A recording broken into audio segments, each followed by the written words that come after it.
Comment traiter l'objection je vais réfléchir? C'est ce que je te propose de découvrir dans cette vidéo. Donc l'autre jour, j'étais en appel avec un prospect et le prospect m'a opposé cette objection je vais réfléchir. Donc ce qui s'est passé, c'est que j'étais en fin de journée, j'étais en mode feignant, on va dire, à la fin de la journée. Je fais cette vidéo pour vraiment intégrer la leçon de ce qui s'est passé, puisque en effet, la personne qui est partie avec le je vais réfléchir, forcément, elle est encore en train de réfléchir. Ok, tu t'imagines bien ce qui s'est passé par la suite. Donc je fais cette vidéo pour ancrer la leçon et j'avais envie de te partager ma façon de penser vis-à-vis de ce qui s'est passé et peut-être que tu pourras t'en servir aussi par rapport à toi et à ce qui peut se passer dans ton activité, peut-être si tu fais des appels et que tu as souvent cette objection. Pour commencer, quand on te dit je vais réfléchir, finalement, c'est jamais la vraie raison. La vraie raison pour laquelle les gens t'opposent je vais réfléchir, c'est ils veulent pas vraiment réfléchir, ok? Ils te disent ça, finalement, parce qu'ils veulent prendre la porte de sortie poliment. Donc moi-même, je me fais prendre au piège parfois parce que les personnes, elles paraissent vraiment sincères au téléphone. Mais vraiment, en surface, quand on te dit je vais réfléchir, à 90% du temps, il y a toujours des exceptions, mais à 90% du temps, c'est une manière polie de vouloir prendre la porte de sortie. Donc, dans le doute, quand on te dit je vais réfléchir, toi, ce qui devrait se déclencher dans ton cerveau, c'est ok, en fait, il y a quelque chose que je dois comprendre ici que je n'ai pas saisi et mon rôle, c'est de le comprendre pour aller voir si j'ai du contrôle pour pouvoir changer ça. Parce que les gens qui prennent un appel avec toi, si vraiment ils avaient besoin de réfléchir davantage, ils ne seraient pas dans cet appel avec toi. Et le but d'un appel avec toi, c'est justement de les aider à prendre une décision. Sinon, tu servirais à rien. Ok, sinon, pourquoi prendre des appels? Tu fais une page de vente, tu mets un bon de commande et les gens prennent la commande, les gens qui sont concernés. Donc, si tu es dans un appel, si tu as pris du temps dans ton agenda, c'est pour aider une personne à prendre une décision qu'elle n'est pas en mesure de prendre toute seule, sinon elle l'aurait prise depuis bien longtemps. Donc, la personne ne vient pas là pour prendre des informations et pour réfléchir. Elle a déjà réfléchi et elle a vu que le fait de continuer à faire ce qu'elle a toujours fait, ça ne lui apporte pas les résultats ou la transformation dans sa vie qu'elle voudrait. Et elle n'a pas forcément ce dont elle a besoin pour ça. Donc, elle a pris un appel avec toi parce qu'elle a considéré que finalement, cet appel pourrait amorcer un changement dans sa vie. Ok? Donc, déjà, tu dois être en accord avec ça. Donc, ton rôle, c'est de l'aider à prendre cette décision. Qu'elle fasse l'action d'investir avec toi ou pas. La bonne décision pour elle, c'est peut-être de ne pas prendre ton offre d'accompagnement, peut-être. Ok? Mais ça, c'est ton rôle de le voir pendant l'appel. Donc, une personne qui te dit je vais réfléchir, en fait, elle te dit qu'elle a décidé de ne pas encore décider. Voilà ce qu'elle t'a dit finalement. Je décide aujourd'hui de ne pas décider parce que je considère que le fait de ne pas décider, c'est mieux que de décider. Alors que justement, elle a pris cet appel avec toi parce qu'elle a besoin de décider quelque chose. Tant qu'elle ne décide pas, elle reste dans la même situation. Donc ton rôle, c'est de faire tout ce qui est dans ton pouvoir pour l'aider à prendre une décision. Et si elle ne veut pas décider, qu'elle le fasse, mais qu'elle le fasse en conscience. En conscience et qu'elle soit OK avec le fait que le fait de ne pas décider, finalement, cela signifie qu'elle renonce à son rêve, à son projet. Ou qu'elle est OK avec le fait qu'elle va continuer à souffrir. Et ça, c'est ton rôle de lui faire voir. OK? Mais ne la laisse pas partir avec le je vais réfléchir. Et là, je me parle à moi. Parce que j'ai été en mode feignant. Je me suis dit, bon, j'ai pas envie là de creuser l'objection. Du coup, je la laisse partir. Je creuse les doigts. Peut-être que j'ai suffisamment fait mon job pendant l'appel pour qu'elle décide par elle-même. Mais non, la personne, quand elle est sortie de l'appel, elle est rebranchée à ses peurs. Elle est rebranchée à son mode survie. Elle est en train de te comparer à l'autre personne d'à côté, qui est le moins cher.com. Tu comprends? Et potentiellement, la personne d'à côté qui va aller creuser l'objection du je vais réfléchir, qui va aller au-delà des apparences, ben c'est cette personne-là qui aura l'occasion d'accompagner ton prospect. Et c'est très bien. C'est mérité. C'est mérité pour la simple et bonne raison que par le simple fait d'avoir fait le kilomètre supplémentaire pour avoir aidé ton prospect à prendre la décision, cette personne-là a démontré qu'elle était légitime de l'accompagner. Parce que oui, l'accompagnement, si tu es dans l'accompagnement, le soin, la thérapie, ça commence dans l'appel. Ça commence dans ta capacité à être dans ton leadership pour pouvoir pour pouvoir aider cette personne à se diriger suffisamment dans sa façon de penser ou dans ses croyances, changer certaines croyances pour l'aider à prendre la décision. Parce que potentiellement, la personne, elle est branchée sur la croyance que le fait de réfléchir, ça l'a toujours aidé dans sa vie. Mais si ça l'avait vraiment aidé, elle aurait déjà décidé, elle aurait déjà changé sa situation. Donc les faits, la situation en elle-même lui montre que le fait de réfléchir ne l'a pas aidé à avancer. Et toi, c'est ton rôle de faire sauter, de disrupter cette façon de penser et de croire. Tu comprends? Et ton rôle, c'est de disrupter cette façon de penser. C'est de faire évoluer cette croyance qui la limitée jusqu'à présent pour obtenir les résultats qu'elle souhaitait. Parce que dans tous les cas, quand tu en restes au je vais réfléchir, qu'est-ce qui se passe toi? Qu'est-ce qui se passe? Ok, je vais réfléchir, tu n'as plus le contrôle sur quoi que ce soit. Et ce qui se passe, c'est que tu es dans le doute. Tu es dans le doute et tu sais pas, en fait. Tu sais pas ce qui va se passer. Et ça, c'est un problème pour toi et pour ton activité. Personnellement, je préfère avoir un non qu'avoir un peut-être ou qu'avoir un je vais réfléchir. Parce qu'au moins, je sais sur quel pied danser. Je sais si je peux passer à autre chose. J'ai libéré mon espace mental pour une nouvelle opportunité. Quand tu es dans le « je vais réfléchir » et que tu en as 2-3 dans la journée,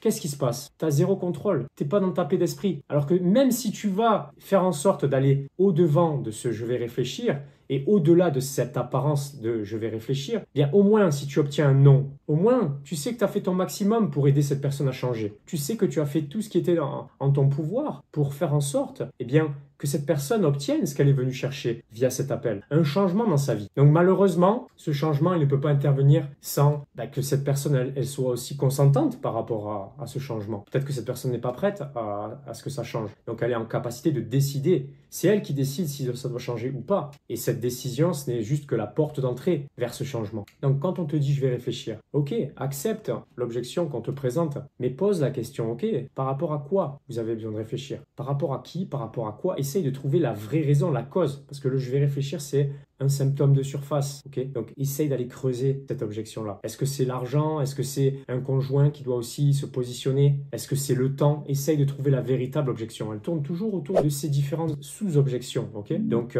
un appel ou une objection, c'est comme un vieux film que tu as vu des dizaines de fois. Tu es normalement en capacité d'anticiper ça. Tu sais que c'est pas une surprise. Tu sais que potentiellement on va t'opposer ces objections. Donc fais en sorte de t'y préparer par rapport à ça. Fais en sorte d'être à l'aise lorsqu'on t'oppose l'objection. Et donc ça te demande d'oser aller creuser cette objection lorsqu'elle se présente à toi et ne pas prendre la porte de sortie ou ne pas... C'est la facilité, ok? Ça a été la facilité pour moi, je suis fatigué, ok, réfléchis, ciao. Mais j'ai pas vraiment accompli ce que je devais accomplir dans cet appel parce que je ne suis pas allé jusqu'au bout. Donc potentiellement, cette personne, elle est encore en train de souffrir à cause de cela. Et moi, ma mission, c'est d'aider des personnes à changer leur réalité, à changer une réalité qui ne leur convient plus et qui est causée par des symptômes qui sont très souvent inconscients. Donc mon rôle, c'est d'aller jusqu'au bout, c'est de faire le maximum de ce que je peux faire pendant le temps qui m'est imparti pour essayer de faire en sorte que ça change ça. Mais très souvent, quand on te dit je vais réfléchir, c'est un peu comme quand on te dit c'est trop cher. C'est par rapport à quoi? Par rapport à qui? C'est trop cher, pourquoi? Parce que très souvent, les gens à qui tu proposes ton offre peut-être ne comprennent pas la valeur de ton offre. Pour eux, ça a moins de valeur de te donner leur argent. Pour eux, ça a potentiellement pas suffisamment de valeur pour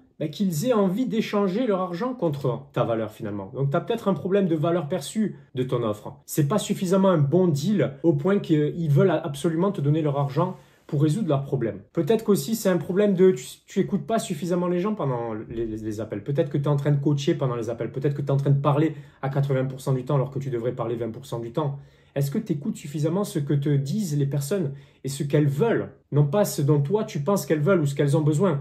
Est-ce que tu es dans ton script quand tu prends ton appel ou est-ce que en effet tu as la trame mais tu n'es pas en train d'anticiper ce que la personne va te demander ou va te dire et anticiper ce que toi tu vas devoir répondre? Est-ce que tu es connecté dans l'appel? Est-ce que tu es en train d'écouter la personne? Parce que si tu n'écoutes pas la personne, forcément quand tu vas proposer ton offre, tu ne vas pas formuler ton offre avec les mots que va te dire la personne et finalement la personne ne va pas comprendre la valeur de ton offre vis-à-vis de la résolution de son problème. Donc il y a tout un tas de choses qu'il est important de voir par rapport à ça et il est important que tu saches que le « je vais réfléchir » n'est jamais la réalité. La réalité, c'est que la personne n'a pas potentiellement compris la valeur de ce que tu lui as proposé et donc elle ne se sent pas comprise, elle n'a pas confiance en toi dans ta capacité à lui permettre d'obtenir le résultat qu'elle est venue chercher avec toi et donc elle t'oppose le « je vais réfléchir » comme la carte Joker que tu sors. Je ne sais pas si c'était le jeu le Uno. Hop, Joker, je vais réfléchir, salut. Et toi, tu restes dans cette situation d'entre-deux où tu ne sais pas trop pourquoi les gens veulent réfléchir, tu ne sais pas réellement la vraie raison. Donc ton rôle, c'est d'aller chercher la réponse. Ok, la réponse, les gens ne vont pas te la donner. Est-ce que tu as suffisamment creusé la douleur de la personne et est-ce que tu lui as suffisamment permis de prendre conscience de à quel point cette douleur a des conséquences dans sa vie, que ce soit dans son bien-être, sa santé, ses finances, ses relations aux autres, l'argent qui est manqué, le gain manqué ou la perte que cela génère? Est-ce que tu lui as permis de mettre en conscience et d'évaluer ce que cela représente dans sa vie concrètement? Et si c'est le cas, forcément, est-ce que tu lui as permis de chiffrer ces conséquences-là sur quelques années, de ne pas évoluer, de ne pas faire en sorte que les choses changent? Quel est le prix qu'elle paye déjà par le simple fait qu'elle ne change pas sa situation? Et c'est là où finalement il va y avoir un contraste entre le prix et le coût d'opportunité finalement de ne rien faire et finalement la valeur que tu vas lui apporter si jamais elle décidait de faire en sorte que ça change. Et à ce moment-là, généralement, le prix que tu vas lui proposer, eh bien, il va être minime par rapport à la valeur que tu vas lui apporter et par rapport au coût de ne pas acheter ton offre. Donc voilà, je t'ai un peu partagé ma façon de penser par rapport à tout ça. J'espère que ça t'aide. C'est important pour moi aussi aussi hein, de faire cette vidéo-là pour intégrer à quel point c'est important de creuser les objections et de ne pas être en mode feignant. Donc, j'espère que ça me servira suffisamment de leçon parce que quoi qu'il arrive, personne n'est gagnant dans l'équation, ok? Personne n'est gagnant. Toi, quand tu obtiens un je vais réfléchir, tu perds du temps, ok? Tu es en train de penser à l'opportunité, tu sais pas trop sur quoi te positionner, donc ça te prend de l'espace mental, de l'énergie que tu ne mets pas ailleurs dans d'autres opportunités. Et potentiellement aussi, tu perds de l'argent parce que le fait de ne pas aller creuser cette objection-là, ben, potentiellement, il y a des ventes que tu as manquées à cause de ça. Donc, si tu obtiens un non, la bonne nouvelle, c'est au moins que tu as gagné du temps, ok? Tu as gagné du temps, d'espace mental, tu peux focaliser sur d'autres opportunités. Et si tu obtiens un oui, grâce au fait que tu as fait ton job, c'est-à-dire que tu as démontré à la personne en quoi le fait de réfléchir, ça ne lui servait pas, ça ne lui servait plus ou ça ne lui a jamais servi, à ce moment-là, ben, tu as aidé une personne à prendre la décision qu'elle devait prendre depuis un moment qu'elle n'était pas en capacité de prendre toute seule. C'est pour ça qu'elle a pris un appel avec toi. Sinon, si tu étais juste là pour valider des commandes, eh bien en fait, mets une page de vente, hein, ok? Non, tu es là pour aider des gens à faire ce qu'ils n'ont jamais osé faire tout seuls. C'est pour ça qu'ils ont besoin d'un assistant pour prendre la décision. Donc à ce moment-là, tu aides une personne et tu gagnes de l'argent pour ton entreprise, tu comprends? Donc j'espère que cette vidéo t'a aidé. Si tu me découvres, je m'appelle Grégory Vivas. Tu peux t'abonner à ma chaîne, liker la vidéo, la partager à une personne qui est toujours confrontée à cette objection et qui ne sait pas trop comment la manœuvrer. Et d'ici là, je t'invite à regarder la prochaine vidéo qui se présentera ici, qui je suis certain va t'aider davantage à développer ton activité, surtout si tu es dans l'accompagnement, le soin, la guérison, la thérapie. Regarde cette vidéo et je te dis à la prochaine vidéo.